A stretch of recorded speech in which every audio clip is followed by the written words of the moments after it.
economic expert. Good afternoon, sir. Good afternoon to you, madam. So, Dr. Ayman, how significant is the Egyptian pound's ability to remain above 50 Egyptian pounds per US dollar in demonstrating improved foreign exchange stability, and what underlying economic factors could determine whether this stability is sustainable? Well, actually, let me answer this question in a broader manner. Yes. If we look at the Egyptian official reserves, they now exceeded 56 billion US dollars, and this is a historic high level. Yes. One of the important reasons, one of the main reasons for achieving such high official reserves is maintaining a flexible, free float Egyptian pound exchange rate system.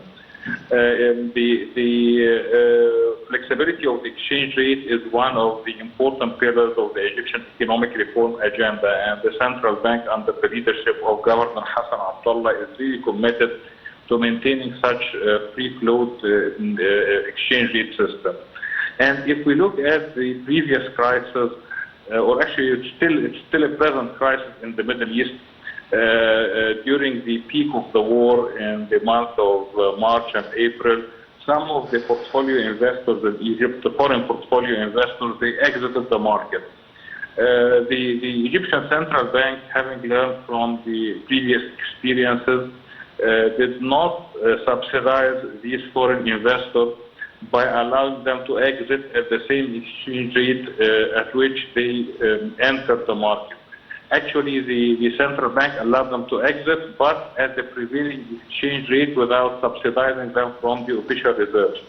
Actually, this helped keeping the official reserves, this helped improving the official reserves, and the official reserves is considered to be one of the important sources of confidence for both foreign and local investors. And for the foreign investors who are planning to enter the market, and for the foreign investors who are already in the market.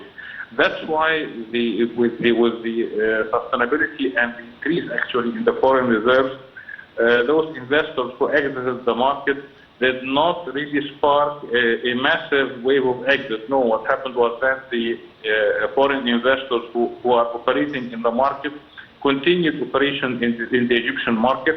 Actually, other foreign investors were enticed to enter the market, and this is one of the reasons, not the only reason, but this is one of the reasons of the improvement in the official reserves. And of course, the improvement in the official reserves means that we're having influx of foreign currency, and such influx, of course, led to the sustainability of the exchange rate.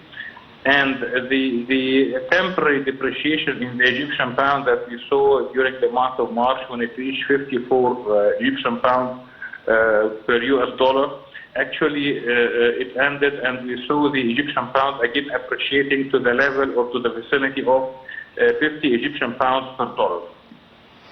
So, sir, to what extent could Egypt's latest strategy for attracting foreign investments transform the country from a predominantly consumption-driven economy into a more investment and production-oriented economy?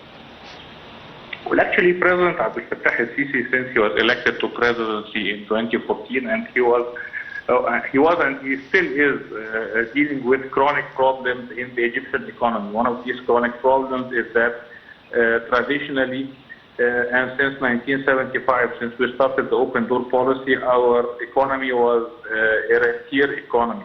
It was supported by the foreign currency inflows coming from the yield activities like Suez Canal, like tourism, and remittances of Egyptians abroad. Of course, these sources are important, but they are not really sustainable, and they are not growing sources as we aspire.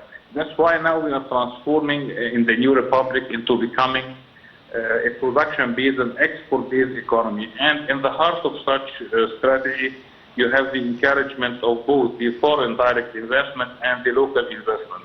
Of course, foreign direct investment is really important because we aspire at achieving 7% real GDP growth per annum, at least for one decade, in order to double the size of the domestic economy in each decade. So to achieve such a growth level of 7%, we need an investment rate of around 25 to 30% of GDP. Of course, we are a country of low to middle income, low to medium income. That's why our savings rate would not be able to support such high investment rates. That's why we look for foreign direct investment, and that's why we enacted a whole legal framework, a whole legal infrastructure for supporting the foreign direct investment. We have the law number 72/2017, allowing the government to offer a lot of incentives to foreign investors, allowing the government to offer to grant golden licenses to foreign investors, and also to grant them tax holidays that can, or tax shields that can reach up to 50% of the investment cost of the projects. That's of course for the strategically important projects and projects that are constructed in the so-called Zone A area, and also the projects that are constructed in Suez Canal Economic Zone. Actually, Egypt has ranked as the highest African country receiving investment.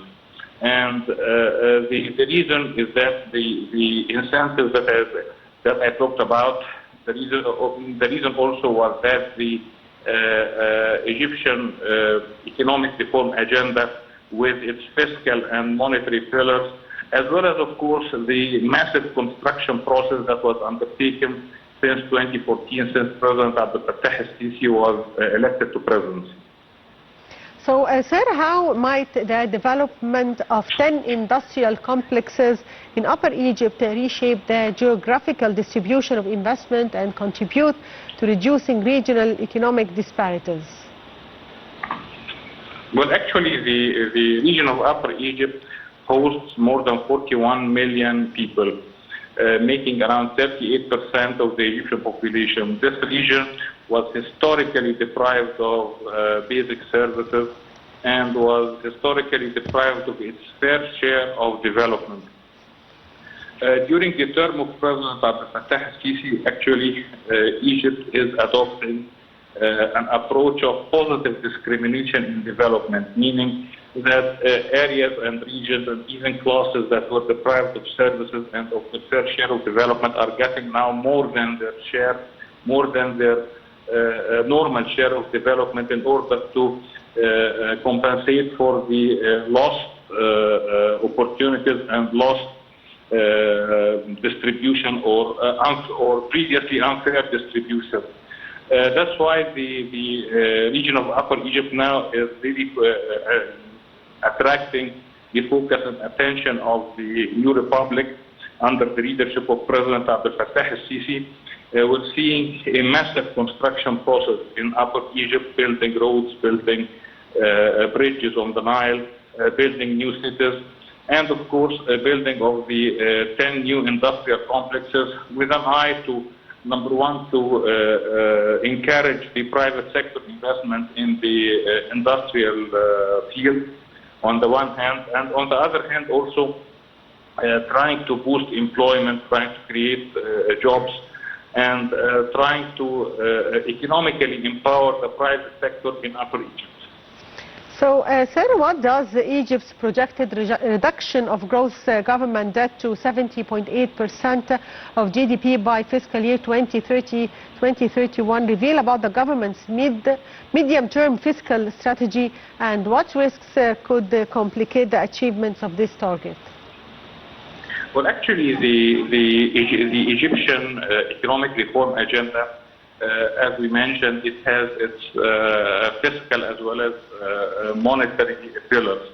Regarding the fiscal pillar, the main focus here is to maintain the fiscal discipline of the state. Of course, Egypt was able to reduce its budget deficit from around 13.9% of GDP in 2014 to around 4.9% of GDP in the upcoming year, 26-27, while achieving a primary surplus. And primary surplus means that the revenues minus expenses, without looking at the interest expense, is a positive figure.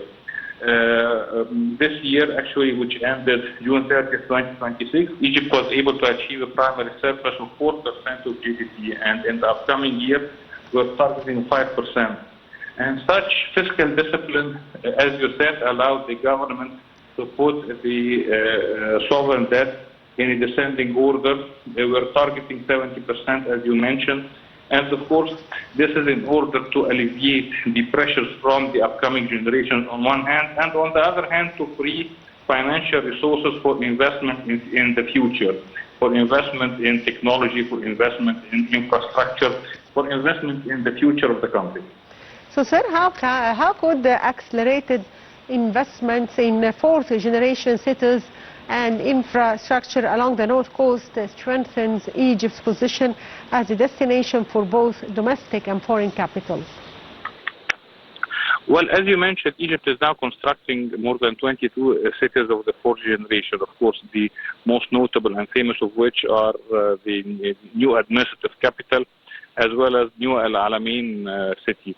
But also we have other cities, whether in the Nile Delta or in Upper Egypt, like New Mansoura city, New Sohag, and New Asyut cities in the region of Upper Egypt. And the construction of such cities actually provides a lot of opportunities. First of all, the massive construction process during the last 12 years directly created a large amount of jobs. We see the unemployment rate declined from around 12.7% in 2016 to presently around 6%, which makes around 6.7%. And if you multiply this amount or this percentage with the labor force in the formal economy, which is around 30 million people, then Egypt was able to create jobs for around 2 million people.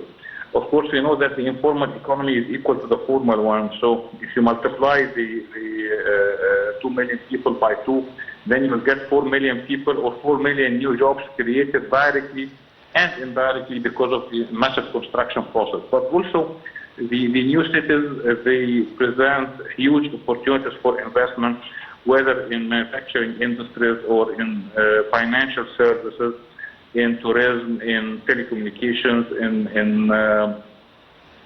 service economy, in a wide spectrum actually of industries, and they are considered actually the future of Egypt along with the new Suez Canal economic zone. And sir, how do you weigh Egypt's efforts to curb repercussions of regional tensions on its economic process? Well, actually, the regional conflict that now we suffer from in the Middle East, actually, they show quite well that economics and politics are two faces of the same coin. They show the effect of the effect of politics on the economic activity and the economic growth.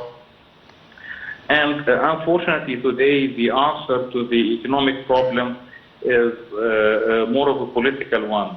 Of course, the geopolitical tension leads to an increasing energy prices, and a lot of multilateral as well as private financial institutions, they are worried that this would create a whole or a massive wave of global inflation.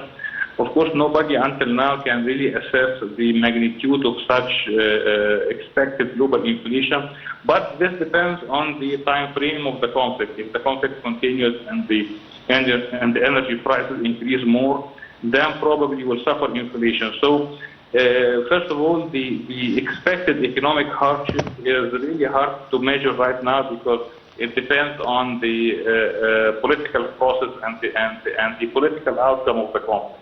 But of course, Egypt is trying to alleviate the effects of such troubles on its economy. First, by diversifying the Egyptian economy, we are now targeting massive investments in the manufacturing industry, where the Egyptian development plan actually is targeting to increase the share of manufacturing industry from 14% in GDP to around 20% of GDP by 2030.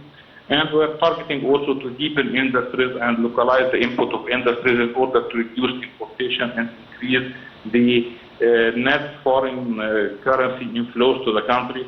Of course, now we are targeting to reach 100 billion US dollars worth of exports per annum.